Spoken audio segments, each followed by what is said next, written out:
معدنی شعبے میں سرمایہ کے فروغ کے لیے پاکستان منرلز انویسٹمنٹ فورم کا انعقاد اپریل کے 8 اور 9 کو کیا جا رہا ہے، جس میں وزیر اعظم شہباز شریف اور army chief general Syed Asim Munir investment forum میں شرکت کریں گے اور خطاب بھی فرمائیں گے۔ اس کے علاوہ فورم میں اہم غیر ملکی شخصیات، وفاقی وزراء، سیکرٹریز، اعلیٰ سطحی ایگزیکٹوز اور نمایاں میڈیا شخصیات کی بھی شرکت متوقع ہے۔ سمجھنے کہ ایک منفرد ایونٹ ہے۔ اس سے پہلے پاکستان میں جو ہے تو 2023 میں یہ ایونٹ ہو چکا ہے ایک بار، اور لیکن اس بار جو ایونٹ ہونے جا رہا ہے وہ بڑے پیمانے پہ اور بڑے اسکیل پہ ہونے جا رہا ہے۔ تھوڑا سا جو ہمارا منرل سیکٹر ہے وہ بھی کچھ آگے گروتھ کر چکا ہے۔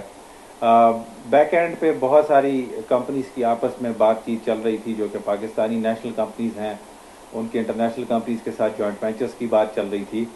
اب یہ فورم ایک ایسا پلیٹ فارم ہے جس میں ان جوائنٹ وینچر کی جو بیک اینڈ پہ بات چیت ہو رہی تھی اس کو عملی جامہ پہنایا جا سکے، اور وہ کمپنیز آپس میں مل بیٹھ کے جوائنٹ وینچرز کریٹ کر سکیں اور ایم او یوز اور ایگریمنٹ سائن کر سکیں اور کام ہو سکے۔ ایشین ڈیولپمنٹ بینک کی ڈپٹی ڈائریکٹر اور چین جیولوجیکل سروے کا وفد پہلے ہی اسلام آباد پہنچ چکا ہے۔